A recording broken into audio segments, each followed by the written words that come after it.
Now, one of my flaws as a human is that I am undyingly loyal to friends or people that I think need a friend. When I see things misrepresented or people getting screwed over, I get too emotional at times, and sometimes I lash out, and maybe that blurs the overall message that I have, causing people to think I'm just an angry gamer online. Well, in this particular case, I'm going to try and stay calm and measured, because this is a absolute trash hit piece written about my now community manager, Sean Halliday. If you don't know who Sean is, you might know him as Linko. I had actually reported on his, in my opinion, unrightful, unfair termination over online anger over a tweet that he has admitted several times that he didn't even understand why people were mad about it.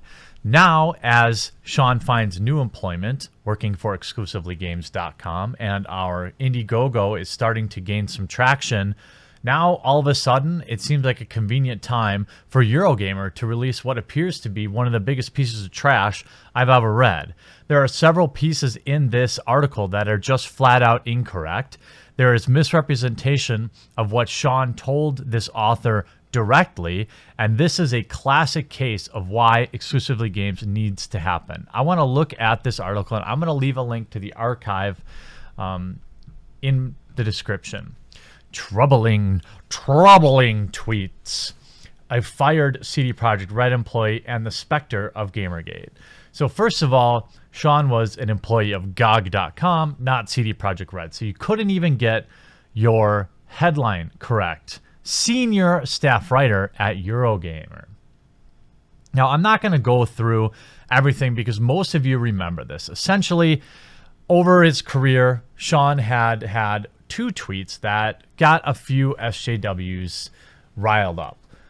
One was a "did you won't be erased" tweet during a time in which he didn't even know why that was trending, and another was peeing on games journalism, which this article proves was correct. Now, this author is going to attempt to try and somehow tie Sean to the Gamergate movement, even though he has never publicly spoken on the topic, never publicly supported it, never publicly disavowed it. He has remained apolitical, which is why he was the perfect hire for us. And I'm really hoping this project is a success so we can stick it to Eurogamer. It had insensitively appropriated a trans civil right hashtag won't be erased. By the way, by all accounts, Sean saw a hashtag. Okay, his company sells old software, right? He saw a hashtag that said won't be erased and said classic PC games hashtag won't be erased. And everyone accused him of appropriating a hashtag of all things. He didn't know what it meant. He just saw it was trending, wrote a tweet.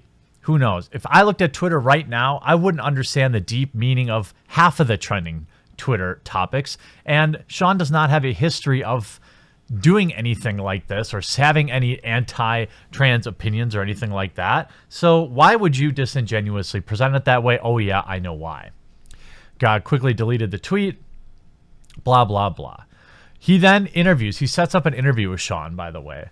A tweet posted including the hashtag won't be erased. The context of the hashtag was missed, which is a huge oversight on my behalf. This is Sean's word.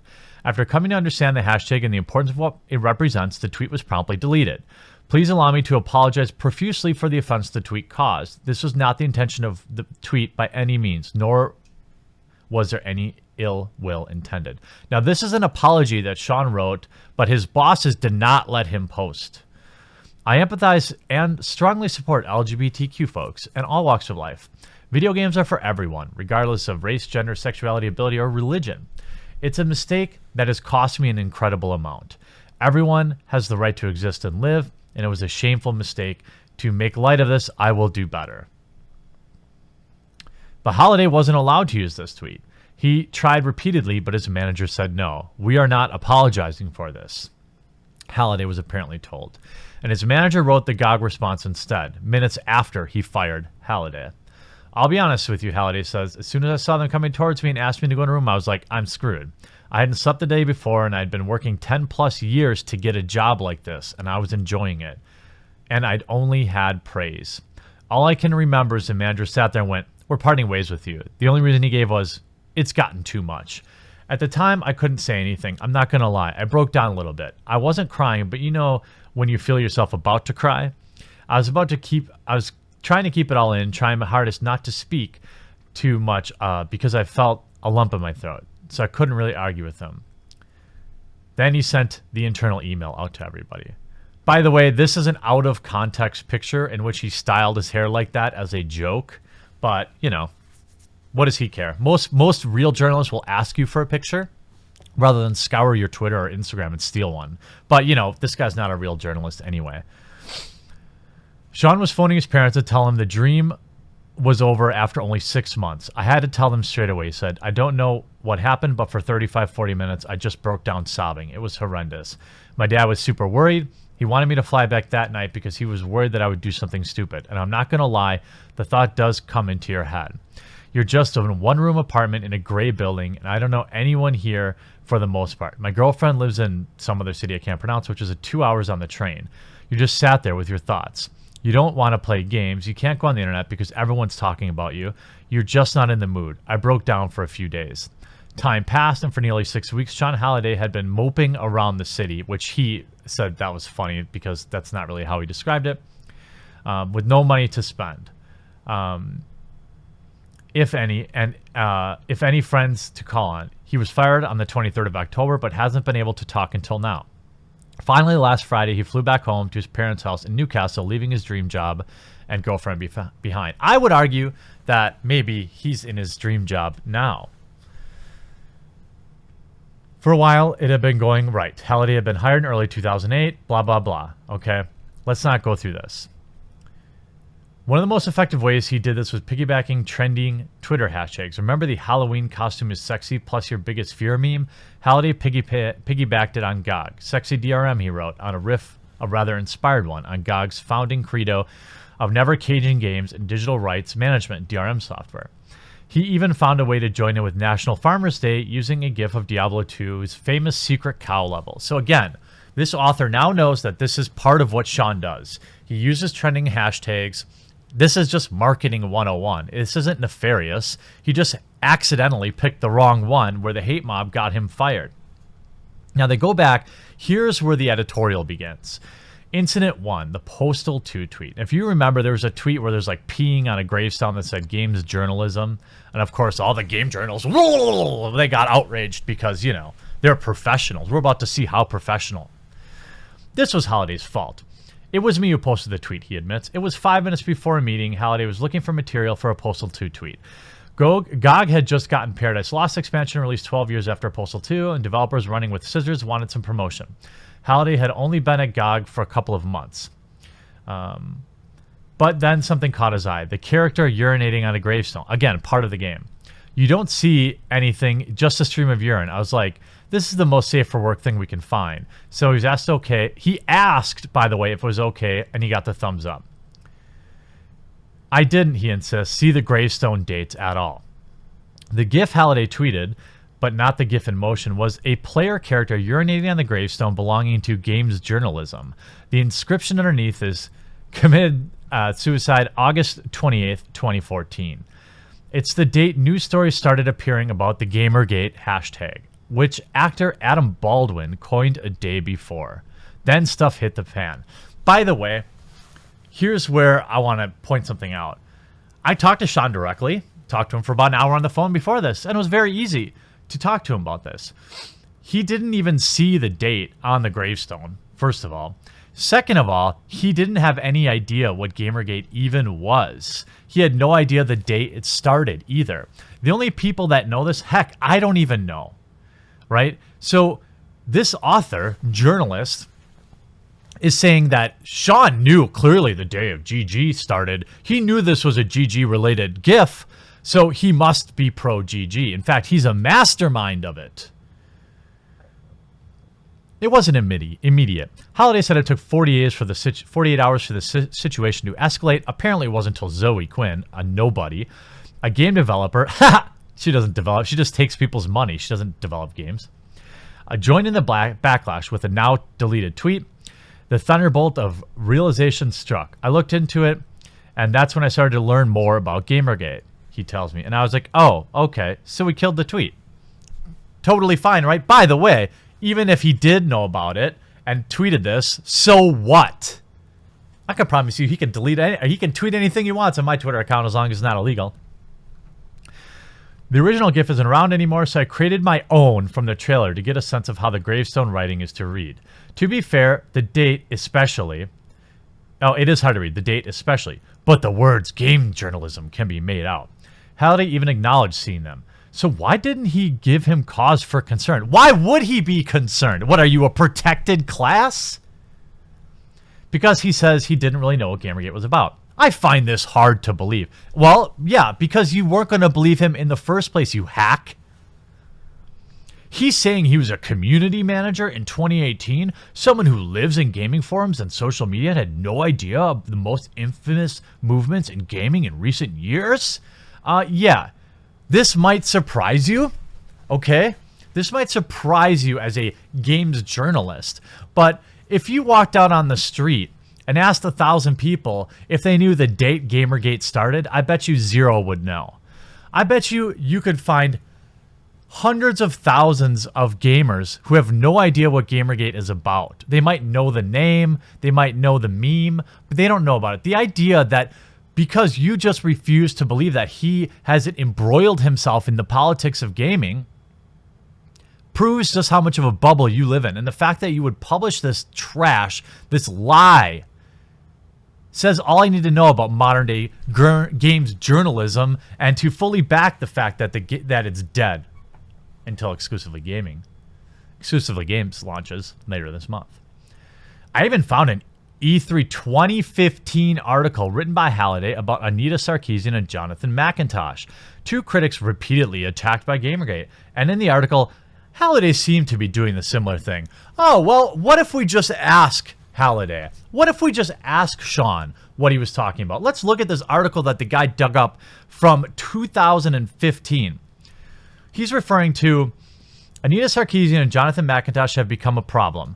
They have been at the forefront of a movement that has brought the change and awareness, but the message has long been tainted by those looking to further their name and salary rather than their cause. You know what he's talking about here? Feminism, not Gamergate, you idiot. In fact, he told me that he told you that, yet you wrote this anyway. I would call that a flat-out lie. Both McIntosh and Sarkeesian have been suspected of telling lies. That's objective fact. When it comes to their connection with video games, they're not people who enjoy games. They're people who enjoy power and accolades. I would agree with that. Just because you criticize grifters like Anita Sarkeesian and McIntosh, you're like pro GG. How could a freelancer, a games journalist, he refers to him. By the way, Sean was working a full-time job in government at this time and wrote articles as a hobby. He was not a games journalist. But way to lie about him. Writing this kind of sentiment, be unaware of what Gamergate was. I spoke to GOG managing director Peter Karwowski a few months later, and he described the tweet as a really stupid mistake with no intention behind it. I don't want to be the person who says I'm ashamed that GOG did this, he said, because if somebody did it out of ill intentions on purpose, they knew what the image meant. Then that's a completely different story. To me, this is a really stupid mistake, and that's what it was. We have apologized for it, and I think, honestly, that's okay. What is the mistake? That you made fun of games journalism? We are literally reading a giant steaming pile of lies masquerading as game journalism that's trying to crowbar something into Gamergate that has nothing to do with it. At least he accurately didn't blame Sean for the Cyberpunk tweet.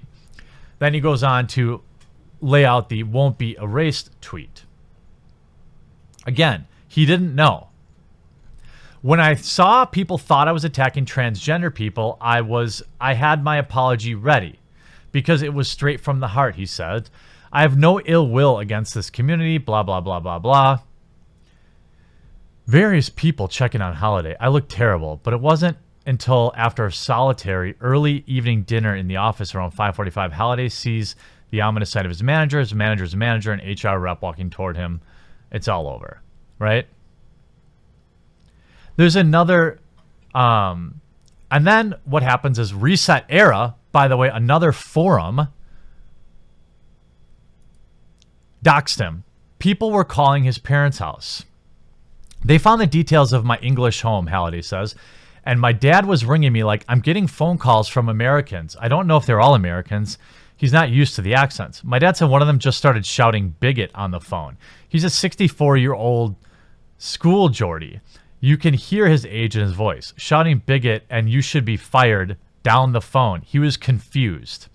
They came for Sean on Twitter. They came from anywhere they could find him. And ironically, Halliday found himself in the very thing he proclaims to have spent so long trying to avoid. That was one thing I prided myself on, staying out of that whole GG discussion for years when it was so fiercely contested. No, he added, my interest is in video games. To me, video games have been a great help in bringing people together. One of my current best friends is an Iranian immigrant, and he has become friends because we used to argue over Halo 2, blah, blah, blah. World of Warcraft helped him be away from being socially awkward, things like that. I put Halliday's account into GOG. I put specific claims forward in order to fact check him, and I asked the broader questions like, what kind of vetting procedure does GOG undertake before employing people as well? There was a tweet directed at Kotaku in Action in a Gamergate subreddit, but that came after the Postal 2 tweet. GOG sent me this, blah, blah, blah. This leaves Halliday without a job and down in the dumps, but I'm confident he'll eventually shake it off. Actually, he works for me now, and I pay him more than he made at GOG.com. How about that? All things considered, you'd be forgiven for at least suspecting Gamergate sympathies. Oh, he's pre-forgiving himself on his lie. Okay. It's why I decided to stop dancing around the issue and come straight out and asked him, this is one of the most egregious lies of it all, okay? I asked him directly, do you support Gamergate? There's a pause while he thinks. This is an absolute, abject, provable lie. This is enraging, okay? You hack. You know how this conversation happened? Over text, okay? So Sean wrote, and he often uses slang, so he starts to write, and then he rewrites because he knows he's talking to a reporter, so he wants to craft his response properly. But how he frames it here is that he's talking to him, and he took a deep, introspective look while thinking of his answer. This is disgusting, and you should be ashamed of yourself. I'm proud to have Sean on the Exclusively Games team, and let me tell you what. If you are sick of trash reporting like this, now is the time to look at this. We're really starting to gain steam, and people are going to start to try and attack this. Make no mistake about it. But this website will be free of content like this, and it's going to employ awesome people like Sean, who has a love for gaming and doesn't give two craps about politics or anything like that. This is why Exclusively Games has to exist. And you know what? If you want to talk to him, the forums are already up while the website's in development. So you can come talk to him in here. He's my forum moderator. He's also the guy that does all the tweets from the Twitter account. He's also the guy that does the Facebook posts. You can talk directly to Sean if you want. This man should be ashamed of himself for writing outright lies, misrepresenting Sean. And I hope this inspires people to get behind Sean and I's project at Exclusively Games.